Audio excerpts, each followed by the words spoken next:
مصحف episode 9۔ صبح 8 بجے وہ مسجد کے گیٹ پہ تھی۔ اندر داخل ہونے سے قبل اس نے رک کر بیلوں سے ڈھکے بنگلے کو دیکھا، جس کا سنگی بینچ آج بھی ویران پڑا تھا۔ بابا، تمہارا صاحب ہے؟ کچھ سوچ کر اس نے باوردی گارڈ کو مخاطب کیا۔ وہ تو شہر سے باہر گیا ہے۔ کب آئے گا؟ معلوم نہیں۔ اچھا؟ اس نے ذرا سی ایڑی اونچی کر کے گیٹ کے پار دیکھا۔ ہمایوں کی گاڑی کھڑی تھی۔ وہ بی بی، وہ جہاز پہ گیا ہے۔ گارڈ قدرے گڑبڑایا۔ بھاڑ میں گیا تمہارا صاحب میری طرف سے۔ اس سفید سر پہ جھوٹ تو نہ بولو۔ نہیں ملنا چاہتا تو سیدھا منع کر دو۔ جھوٹ بولنا منافقت کی نشانی ہوتی ہے، ایمان کی نہیں۔ خدا کا خوف کرو۔ وہ آخری فقرے قدرے نصیحت آمیز انداز میں کہتی اسکول کے گیٹ کی طرف بڑھ گئی۔ پتہ نہیں ہمایوں نے اس کے لیے یہ کیوں کہہ رکھا تھا، اور پتہ نہیں میں نے صحیح کیا یا غلط، مگر وہ ایسے میری جائیداد کبھی نہیں دیں گے۔ پھر اور کیا کرتی؟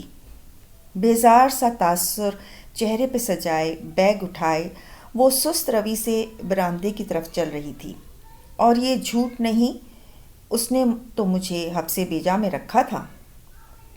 اس نے چپل ریک پہ اتاری اور خود کو گھسیٹتی ہوئی نیچے سیڑھیاں اترنے لگی۔ مگر اغوا تو نہیں کیا تھا۔ میں ادھر اپنی مرضی سے ہی گئی تھی، تو اس پہ یوں اغوا کا الزام لگا دینا جھوٹ نہیں ہوگا؟ وہ سر جھکائے آہستہ آہستہ زینے اتر رہی تھی۔ نہیں، جھوٹ کہاں۔ اس نے ڈیل تو کی تھی۔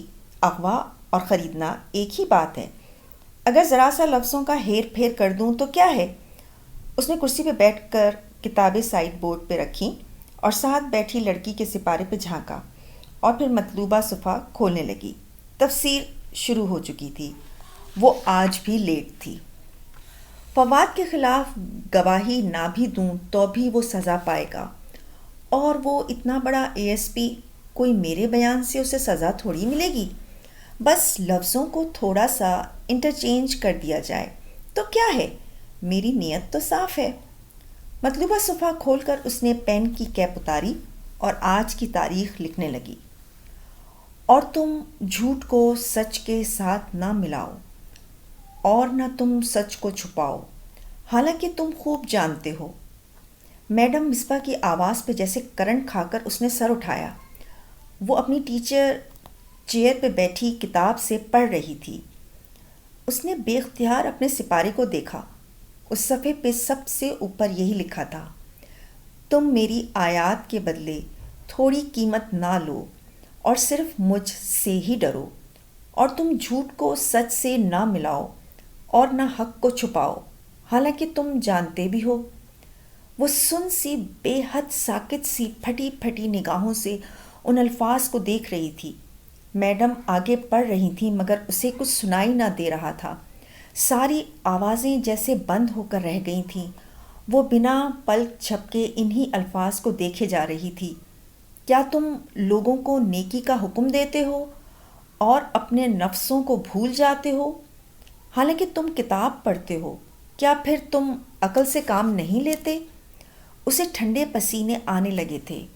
ذرا دیر پہلے گارڈ کو کی گئی نصیحت اس کے کانوں میں گونجی۔ اسے لگا وہ کتاب اس سے زیادہ جانتی ہے۔ پھر میں کیا کروں؟ اس کا دل کانپنے لگا تھا۔ بے اختیار اس نے رسی تھامنا چاہی، کلام کی رسی۔ وہ نہ جانتی تھی کہ دوسرے سرے پہ کون ہے، مگر اسے یقین تھا کہ دوسرے سرے پہ کوئی ضرور موجود ہے۔ صبر اور نماز کے ساتھ مدد مانگو۔ بے شک وہ نماز سب پہ بہت بھاری ہے، سوائے ان کے جو ڈرنے والے ہیں۔ اس نے وحشت زدہ سی ہو کر سر اٹھایا۔ پنک اسکارف والے بہت سے سر اپنی کتابوں پہ جھکے تھے، کوئی بھی اس کی طرف متوجہ نہ تھا۔ اس نے پھر سے ان الفاظ کو پڑھا۔ وہ کوئی مضمون نویسی نہ تھی، وہ گفتگو تھی۔ او مائی گاڈ! اس کا دل زور زور سے دھڑک رہا تھا۔ It's talking to me! ساتھ بیٹھی لڑکی نے سر اٹھایا۔ تو یہ ٹاک ہی تو ہے، کلام۔ اس کو ہم کلام پاک اسی لیے تو کہتے ہیں۔ وہ سادگی سے کہہ کر اپنے سپارے پہ جھک گئی۔ محمل نے سپارہ بند کر دیا اور کچھ بھی اٹھائے بنا تیزی سے بھاگتی ہوئی سیڑھیاں چڑھتی گئی۔ فرشتے اپنے آفس میں آئی تو وہ اس کا انتظار کر رہی تھی۔ محمل، تم؟ میں آئندہ نہیں آؤں گی، میں مسجد چھوڑ رہی ہوں۔ وہ جو کرسی پہ بیٹھی تھی بے چینی سے کھڑی ہوئی، اس کی آنکھوں میں عجیب سا خوف اور گھبراہٹ تھی۔ فرشتے نے آرام سے فائل میز پہ رکھی اور کرسی کی دوسری جانب جگہ سنبھالی۔ کھڑکی کے بلائنڈرز بند تھے، کمرے میں چھاؤں سی تھی۔ آپ میری بات سن رہی ہیں؟ بیٹھو۔ وہ میز کی دراز کھول کر جھکی، کچھ تلاش کرنے لگی تھی۔ محمل بمشکل ضبط کرتی کرسی پہ ٹکی۔ اس کا بس نہیں چل رہا تھا وہ ادھر سے بھاگ جائے۔ میں نہیں آؤں گی آئندہ فرشتے، اس نے دہرایا۔ وہ ابھی تک دراز سے مصروف تھی۔ پھر کہاں جاؤ گی؟ بس قرآن چھوڑ رہی ہوں۔ اسے چھوڑ کر کہاں جاؤ گی محمل؟ وہ کچھ کاغذات نکال کر سیدھی ہوئی اور اسے دیکھا۔ اپنی نارمل لائف میں؟ تمہیں یہ ایب نارمل لائف لگتی ہے؟ یہ مجھ سے باتیں کرتی ہے فرشتے، وہ دبی دبی سی چیخی۔ آپ سمجھ نہیں سکتی میں کتنے کرب سے گزر رہی ہوں، مجھ سے یہ سب برداشت نہیں ہو رہا، آپ سمجھ نہیں سکتی۔ میں سمجھ سکتی ہوں، جب قرآن مخاطب کرنے لگتا ہے تو سب اس کرب سے گزرتے ہیں۔ نہیں، اس نے سختی سے نفی میں سر ہلایا۔ وہ کسی کے ساتھ نہیں ہو سکتا جو میرے ساتھ ہوا، آپ تصور نہیں کر سکتی۔ تمہیں لگتا ہے تم پہلی ہو؟ اس نے گہری سانس لے کر آنکھیں بند کی اور سر دونوں ہاتھوں میں گرا لیا۔ ہم انسان ہی تو یہ بوجھ اٹھانے کے قابل ہیں، پھر تم اتنی کمزور کیوں پڑ رہی ہو؟ ہم پہاڑ ہوتے تو نہ سہار سکتے، دب جاتے۔ اس نے آہستہ سے سر اٹھایا۔ فرشتے کو وہ لمحے بھر میں بہت بیمار لگی تھی۔ کوئی میری سوچیں پڑھ رہا ہے فرشتے۔ وہ مخلوق نہیں ہے، وہ کلام ہے، بات ہے، اللہ کی بات، اور اللہ ہی تو سوچے پڑھ سکتا ہے۔ وہ گم سم سی ہو گئی۔ میں اللہ تعالیٰ سے بات کر رہی تھی؟ تمہیں کوئی شک ہے؟ مگر یہ 1400 سال پرانی کتاب ہے، یہ کیسے ہو سکتا ہے کہ یہ پاسٹ ماضی میں ہو کر ہم سے 1400 سال بعد کے فیوچر سے خود کو کنیکٹ کر لے؟ اٹس لائک اے میریکل، یہ تو معجزے کی طرح ہے۔ یہی تو ہم اسے کہتے ہیں، معجزہ۔ اور جب یہ ختم ہو جائے گی تو پھر سے شروع کر لینا۔ رسول اللہ صلی اللہ علیہ وسلم کہا کرتے تھے، قرآن کے معجزے بار بار دہرانے سے کبھی پرانے نہیں ہوں گے۔ فہمن بتا رہی ہوں، میں اسے چھوڑ دوں گی تو؟ فرشتے نے تعصب سے اسے دیکھا۔ محمل، جب روز قیامت اللہ زمین آسمان کو بلائے گا تو ہر چیز کھینچی چلی آئے گی، توأن یا کرہن، خوشی سے یا ناخوشی سے۔ جب ہم اللہ کے بلانے پہ نماز اور قرآن کی طرف نہیں آتے تو اللہ ہمارے لیے ایسے حالات بنا دیتا ہے، یہ دنیا اتنی تنگ کر دیتا ہے کہ ہمیں زبردستی سخت ناخوشی کے عالم میں آنا پڑتا ہے، اور پھر ہم کرہن بھی بھاگ کر نہیں آتے ہیں، اور اس کے علاوہ ہمیں کہیں پناہ نہیں ملتی۔ اس کی طرف توأن آ جاؤ محمل، ورنہ تمہیں کرہن آنا پڑے گا۔ پھر وہ مزید کوئی بحث نہ کر سکی۔ اسے فرشتے کی بات سے بے حد خوف آیا تھا۔ اسے لگا وہ اب کبھی قرآن چھوڑ نہ سکے گی۔ اگر اسے معلوم ہوتا کہ اس ایک لفظ میں اس کی زندگی کا سب سے بڑا امتحان چھپا ہے تو وہ اسے کبھی مس نہ کرتی، اور نہیں تو اس کا مطلب لغت میں ہی تلاش کر لیتی، مگر جانے کیسے وہ اس سے لکھنا رہ گیا تھا۔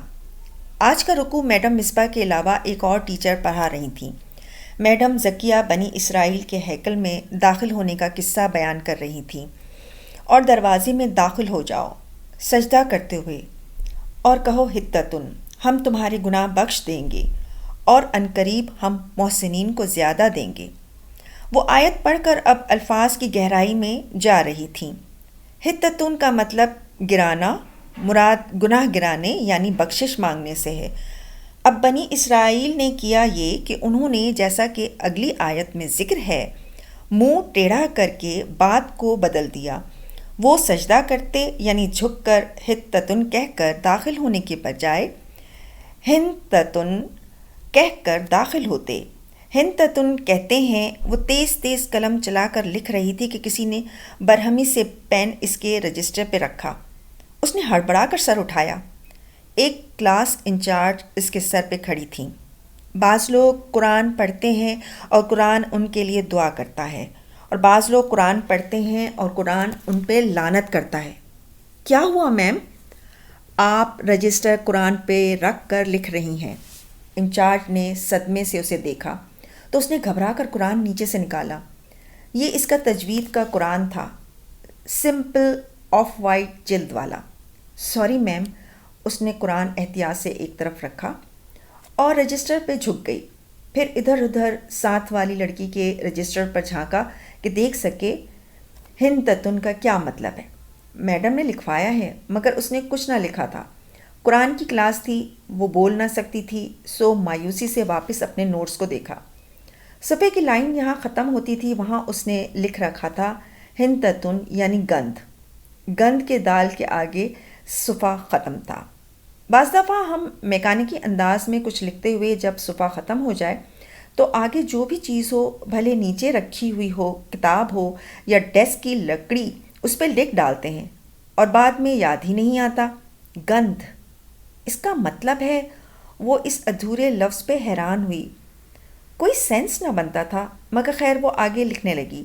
سوچا بعد میں کسی سے پوچھ لے گی، مگر بعد میں یاد ہی نہ رہا۔ چھٹی کے وقت اس نے ہمایوں کو اپنے گیٹ کا دروازہ بند کرتے دیکھا۔ وہ ہک چڑھا کر پلٹا ہی تھا کہ وہ سامنے آ کھڑی ہوئی۔ پنک اسکارف میں مکید چہرہ، کندھے پہ بیگ، سفید یونیفارم اور سینے پہ ہاتھ باندھے وہ تیکھی نظروں سے اسے دیکھ رہی تھی۔ یہ تبدیلی کیسے آئی؟ وہ بے اختیار مسکرا دیا۔ غالباً اچھے موڈ میں تھا۔ محمل اسی طرح تیکھی سخت نظروں سے اسے دیکھے گئی۔ خیریت؟ وہ 2 قدم آگے بڑھا۔ اس کے پیچھے سیاہ گیٹ کے باہر اس کا مستعد چوکیدار دونوں کو دیکھ رہا تھا، جو آمنے سامنے کھڑے تھے۔ ہمایوں جیبوں میں ہاتھ ڈالے اور وہ سخت تیوروں کے ساتھ سینے پہ بازو لپیٹے۔ آپ کو مسئلہ کیا ہے فواد بھائی کے ساتھ؟ شاطر مجرم کسی بھی پولیس آفیسر کے لیے چیلنج ہوتے ہیں، اور مجھے چیلنج لینے میں مزہ آتا ہے۔ اس مزے میں اگر آپ الٹا پھنس گئے تو؟ میں کیوں پھنسوں گا؟ تم نے کورٹ میں مکر جانا ہے نا؟ آپ کو کس نے کہا کہ میں مکر جاؤں گی؟ کیا مطلب؟ وہ یک لخت چونکا۔ وہ اسی طرح اسے چپتی نگاہوں سے دیکھتی واپس پلٹی اور سینے پہ بازو لپیٹے سر جھکائے سڑک پہ چل دی۔ عقل کے سارے راستے عجب دھوئیں میں گم ہوتے تھے۔ وہ کچھ سمجھ نہ پا رہی تھی۔ کتنے دنوں بعد آج وہ شام کی چائے سرو کرنے ٹرالی دھکیلتی باہر لائی تھی۔ لان میں سب بڑے یوں ہی بیٹھے تھے، ادھر ادھر کی خوشگپیاں، تبادلہ خیال چل رہے تھے۔ محمل، میری چائے میں کینڈرل ڈالنا بیٹا۔ آغا جان جس بے تکلفی سے کہہ کر غفران چچا سے بات کرنے میں مصروف ہو گئے، نائمہ اور فضا نے معنی خیز نگاہوں سے ایک دوسرے کو دیکھا۔ جب سے فواد جیل گیا تھا، ان دونوں کا الائنس تائی مہتاب سے ہٹ کر بن چکا تھا۔ دونوں کے خواب اسے داماد بنانے کے چکنا چور ہو گئے تھے، اور اب وہ مزید تائی کی خوش آمدید کرنے کے بجائے انہیں بے رخی دکھانے لگی تھیں۔ یہ لیجئے آغا جان۔ اس نے بھی پورے اعتماد سے کپ ان کو تھمایا اور پھر تائی مہتاب کو، جو الگ سی گم سم سی بیٹھی تھی۔ تھینک یو محمل، جانے انہوں نے کس دل سے بظاہر مسکرا کر کہا۔ فضا نے آنکھوں ہی آنکھوں میں نائمہ کو ہلکا سا اشارہ کیا۔ نائمہ نے ہوں کہہ کر سر جھٹکا۔ ان کی سمجھ میں نہ آ رہا تھا کہ یہ اچانک وہ اس پہ اتنے مہربان کیوں ہو رہے تھے۔ وہ خالی ٹرے لیے اندر آئی تو سیڑھیوں سے اترتا حسن، جو شرٹ کے کف بند کر رہا تھا، اسے دیکھ کر لمحے بھر کو رک گیا۔ محمل، ایک پرانا منظر اس کی آنکھوں میں لہرایا تھا۔ فواد کا یوں اترنا، پھر اس کا اسے چائے دینا اور وہ انگلیوں کا ٹکرانا۔ کیا تب فواد نے یہ سوچا تھا کہ یہ لڑکی بھی اس کا ہتھیار بن سکتی ہے؟ اتنی ارزاں تھی وہ۔ منظر وہی تھا، بس چہرہ بدل چکا تھا۔ اس کی آنکھوں میں کرچیاں سے چبھنے لگیں۔ مومن ایک سوراخ سے 2 بار نہیں ڈسا جاتا۔ وہ تیزی سے کچن کی طرف آئی۔ محمل رکو، سنو۔ وہ سراج سے اس کے پیچھے لپکا اور کچن کے دروازے پہ ٹھہر سا گیا۔ اندر مسرت کپڑے سے سلیب صاف کر رہی تھی۔ محمل ساتھ ہی کرسی پہ رخ موڑے بیٹھی تھی، اونچی بھوری پونی ٹیل جس سے اس کی لمبی گردن پیچھے سے جھکتی تھی، اور کرتے کے اوپر دوپٹے کو شانوں پہ ٹھیک سے پھیلائے، ٹانگ پہ ٹانگ چڑھائے وہ چہرہ موڑے بیٹھی تھی۔ اس کے اس سائڈ پوز سے بھی حسن کو اس کی جھکی آنکھوں کا سوگوار سا رنگ دکھائی دیا تھا۔ اسے لگا وہ بہت بدل گئی ہے۔ محمل، مجھے تم سے بات کرنی ہے۔ مسرت کا سلیب کو رگڑتا ہاتھ تو رک گیا۔ انہوں نے حیرت سے گردن موڑی۔ حسن، چچی محمل کو کہیں ذرا میری بات سن لے۔ انہوں نے اسے دیکھا جو بے تاثر سی لب بھینچے سر جھکائے کرسی پہ بیٹھی تھی۔ محمل، حسن بلا رہا ہے۔ میں ان کے باپ کی نوکر ہوں جو آؤں؟ اس کا دل چاہا وہ یہ کہہ دے، مگر صبح ہی تو فرشتے نے اس سے کچھ کہا تھا۔ محمل، مسرت نے پھر پکارا، انہیں جو کہنا ہے یہی کہہ لیں، منظور نہیں ہے تو بے شک نہ کہیں۔ وہ سر جھکائے ٹیبل کو دیکھ رہی تھی۔ ایک قسم اس اترتی فجر میں اس نے کھائی تھی، وہ قسم اسے اب آخری سانس تک نبھانی تھی۔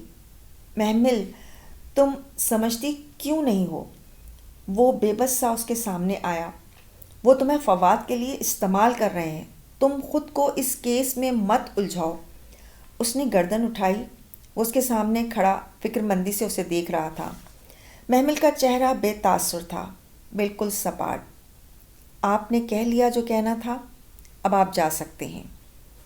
اس نے آلوؤں کی ٹوکری قریب کھسکا کر میز سے چھری اٹھائی۔ وہ چند لمحے بے بس سا اسے دیکھتا رہا، پھر تیزی سے باہر نکل گیا۔ مسرت الجھی سی اس کے قریب آئیں۔ کس کیس کی بات کر رہا ہے حسن؟ آلو گوشت میں بنا دوں گی، آپ قورمہ دیکھ لیجیے گا، اور کھیر بھی، کیونکہ میں نہیں چاہتی کسی کو کوئی شکایت ہو۔ وہ اب مگن سی آلو چھیل رہی تھی۔ مسرت گہری سانس لے کر سلیب صاف کرنے لگی۔ وہ جانتی تھی کہ اب وہ نہیں بتائے گی، اور وہ آلو چھیلتے اس عجیب بات کو سوچ رہی تھی جو صبح اس کو فرشتے نے کہی تھی، جب وہ رشتہ داروں اور یتیموں کے ساتھ حسن سلوک کی آیتیں پڑھ کر تڑپ گئی تھی اور پوچھا تھا کہ یہ جو لوگ یتیموں کا مال کھاتے ہیں ان کے لیے کیا سزا بتائی گئی ہے۔ یتیموں سے پہلے قرابت داروں کا ذکر ہے محمل۔ میں اور میری ماں ان قرابت داروں کی جیسے خدمت کرتے ہیں آپ سوچ بھی نہیں سکتی۔ تو اس خدمت کا کبھی ان کو احساس بھی دلایا؟ اماں تو ہر وقت جتی رہتی ہیں، مگر میں ادھار رکھنے کی قائل نہیں ہوں۔ وہ ایک کہیں تو 10 سناتی ہوں، ایک آئٹم گنواتی ہوں جو بناؤ۔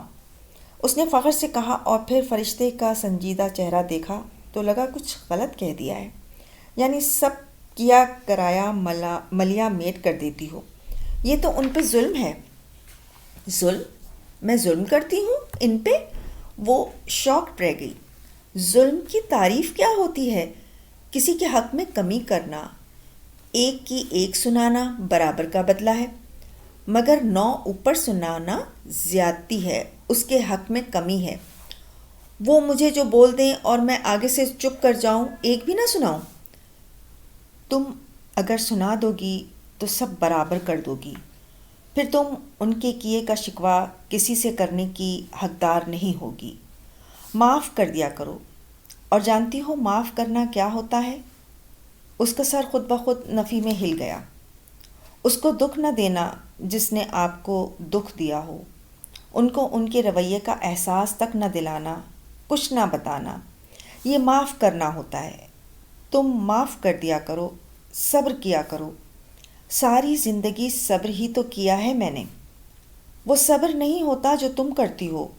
صبر وہ ہوتا ہے کہ اگر سر پہ بھاری پتھر بھی لگ جائے تو لبوں سے اف تک نہ نکلے۔ صبر وہ ہوتا ہے جو تمہاری ماں کرتی ہے۔ اور احسان؟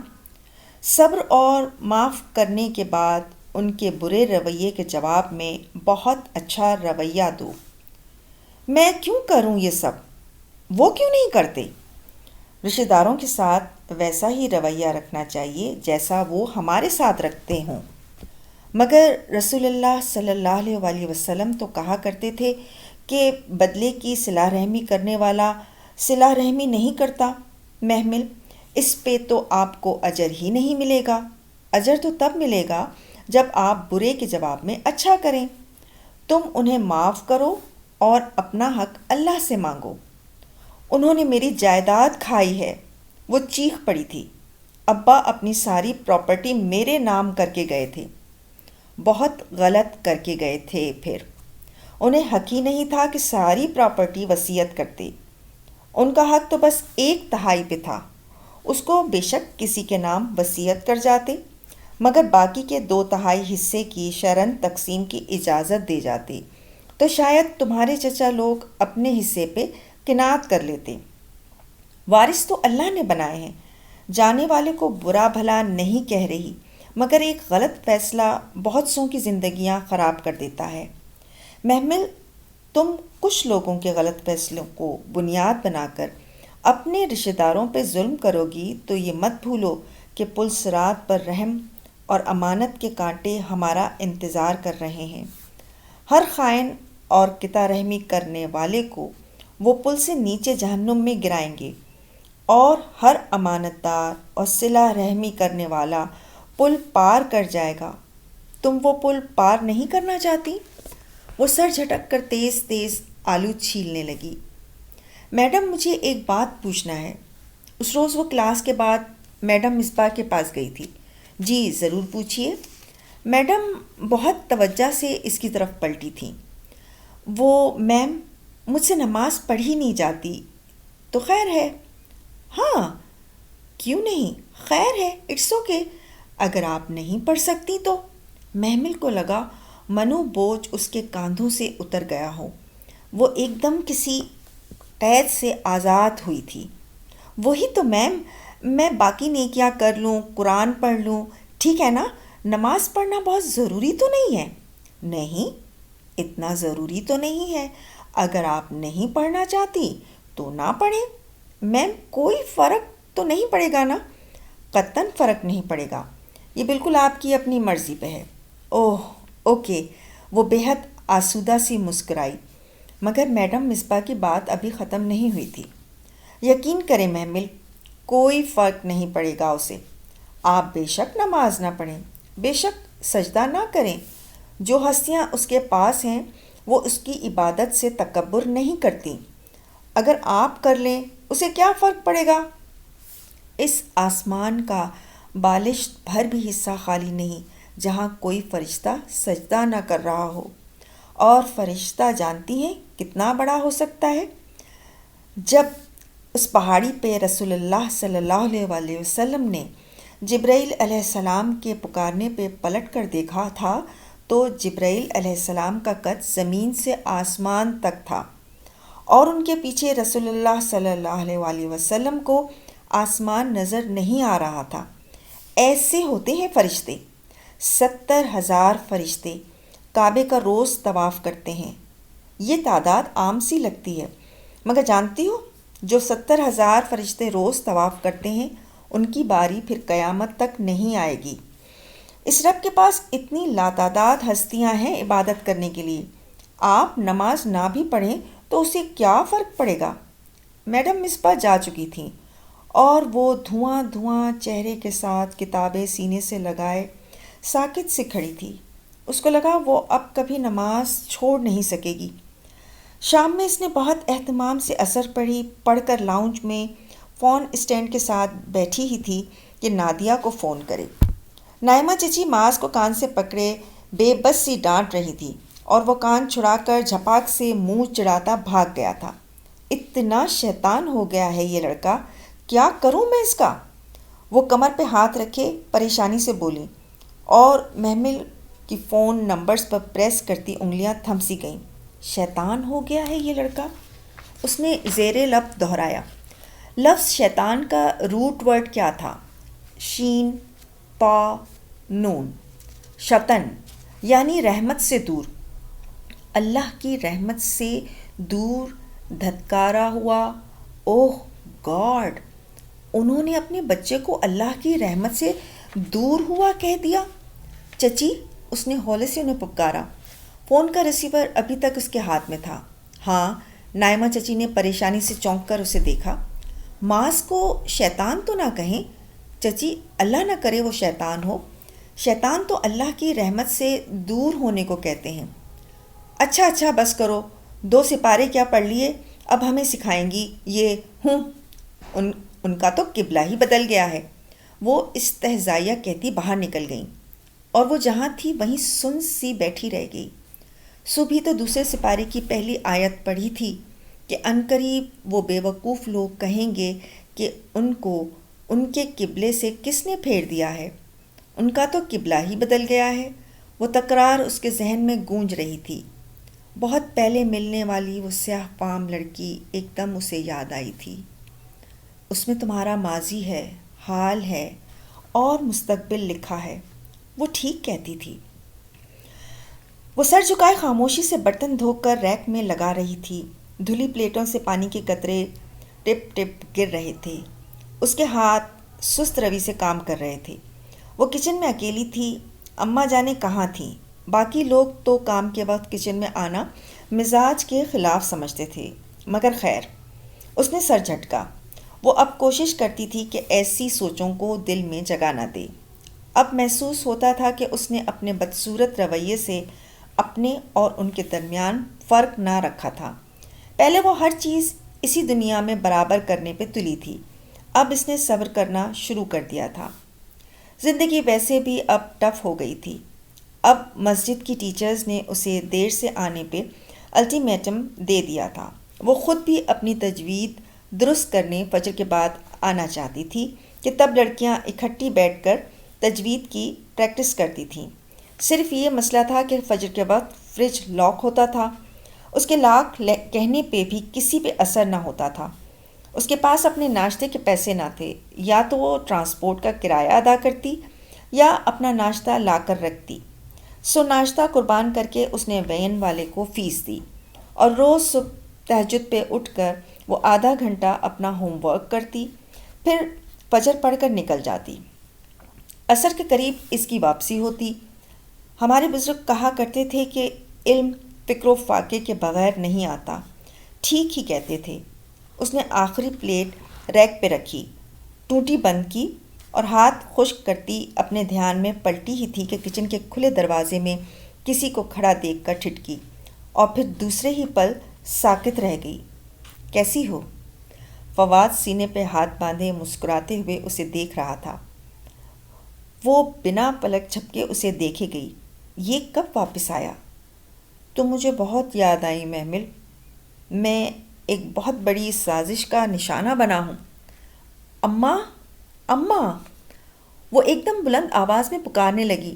خون ابلنے لگا تھا۔ اسے محسوس ہوا اس کا جسم کپ کپا رہا تھا۔ کیا ہوا؟ مسرت بوکھلا کر اندر آئیں، اور پھر فواد کو دیکھ کر چپ سی رہ گئیں۔ فواد بیٹا تم؟ چاچی، وہ ان کی طرف بے قراری سے پلٹا۔ میرے ساتھ بہت بڑی سازش ہوئی ہے، یہ سب اس ASP کا کیا دھرا ہے۔ میں بھلا محمل کے ساتھ ایسا کر سکتا ہوں؟ محمل، تم، وہ اب اس کی طرف جانب مڑا، تم جانتی ہو میں بے قصور ہوں۔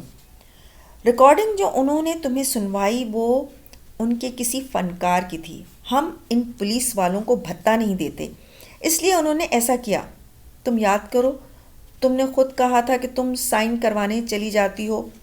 میں نے اگر سودا کیا ہوتا تو میں تمہیں مجبور کرتا۔ وہ ایک دم چونکی۔ وہ ٹھیک کہہ رہا تھا، مگر آپ نے مجھ پہ الزام لگایا تھا کہ آپ نے مجھے رنگے ہاتھوں۔ اس سے آگے بولا نہیں گیا۔ وہ سب مجھے ASP نے رات کو کہا تھا کہ میں تمہارے اور اس کے درمیان آنے کی کوشش نہ کروں۔ بھلا بتاؤ میں ایسا کر سکتا ہوں؟ پھر مجھے یقین آ ہی گیا کہ تم جیسی با کردار اور پارسا لڑکی ایسا نہیں کر سکتی۔ میں پورے گھر کے سامنے تمہارے کردار کی قسم کھانے کو تیار ہوں۔ چاچی، آپ میرا یقین کریں۔ وہ بے بس سا مسرت کے پاس جھکا اور اس کے دونوں ہاتھ پکڑ لیے۔ یقین کریں، میں نے کچھ نہیں کیا، لیکن اگر آپ سمجھتی ہیں کہ محمل میری وجہ سے بدنام ہوئی ہے تو میں محمل سے شادی کرنے پہ تیار ہوں۔ آپ جب کہیں آغا جان دھوم دھام سے محمل کو اپنی بہو بنائیں گے۔ آپ ہاں تو کریں، ایک دفعہ محمل سے میری شادی ہو جائے، پھر ہوگی کسی کو پورے خاندان میں ہمت کہ وہ محمل پہ انگلی اٹھا سکے؟ ہم ہر وہ انگلی کاٹ دیں گے۔ اللہ گواہ ہے چچی، ہم ایسا کریں گے۔ فواد، تم سچ کہہ رہے ہو؟ فرتے جذبات سے مسرت کی آنکھوں سے آنسو ابل پڑے۔ وہ جو ساکت سی سلیب کا سہارا لیے کھڑی تھی، ایک دم بھاگتی ہوئی باہر نکل گئی۔ اس نے رات کا کھانا نہیں کھایا، بس سر منہ لپیٹے پڑی رہی۔ باہر سے چہل پہل کی آوازیں آ رہی تھیں، ہنسی مذاق، باتیں، شور، کہے دعوت کی طرح کا سما تھا۔ اشتہا انگیز کھانوں کی مہک اس کے کمرے تک آ رہی تھی، مگر اس کا کسی چیز کے لیے دل نہ چاہ رہا تھا۔ وہ چت لیٹی دیر تک چھت پہ گھومتے پنکھے کو دیکھتی رہی تھی۔ تینوں پر گول گول گھوم رہے تھے، بار بار ایک ہی مدار کے گرد چکر کاٹتے، آخر میں وہیں پہنچ جاتے جہاں سے چلے تھے۔ وہ بھی وہیں پہنچ گئی تھی۔ صبح پریئر ہال کی کشادہ سفید سیڑھیاں وہ ننگے پاؤں سست روی سے اتر رہی تھی۔ سفید شلوار قمیض کے اوپر پنک اسکارف نفاست سے اوڑھے، ایک ہاتھ ریلنگ پہ رکھے، وہ جیسے پانی پہ چلتی غائب دماغی سے نیچے آئی تھی۔ پریئر ہال کے گلاس ڈورز بند تھے، شیشوں کے پار تازہ صبح اتر رہی تھی۔ اس کو آج کچھ بھی اچھا نہیں لگ رہا تھا۔ وہ چپ چاپ اپنی جگہ پہ آئی، بیگ ڈیسک پہ رکھا اور گرنے کے انداز میں بیٹھی۔ اگر کالج ہوتا تو یقیناً وہ آج نہ آتی۔ اتنی ڈپریسڈ ہو گئی تھی کہ پڑھ نہ سکتی تھی، مگر وہ کالج نہ تھا، نہ ہی وہ پڑھنے آئی تھی، وہ تو سننے آئی تھی۔ بعض چیزیں اتنی حیرت انگیز ہوتی ہیں کہ انسان ان پہ حیران ہونا ترک کر دیتا ہے۔ وہ معجزانہ کتاب بھی ایسی ہی تھی، عاجز کر دینے والی، مبہوت کر دینے والی۔ وہ جو سوچتی تھی اس کتاب میں لکھا آ جاتا تھا۔ اب محمل نے حیران ہونا ترک کر دیا تھا۔ اسے لگا وہ اب کبھی حیران نہ ہو سکے گی، مگر آج کی آیات پہ پھر وہ چونکی تھی۔ اور لوگوں میں سے کوئی ہے، اچھی لگتی ہے تمہیں اس کی بات دنیا کی زندگی کے متعلق؟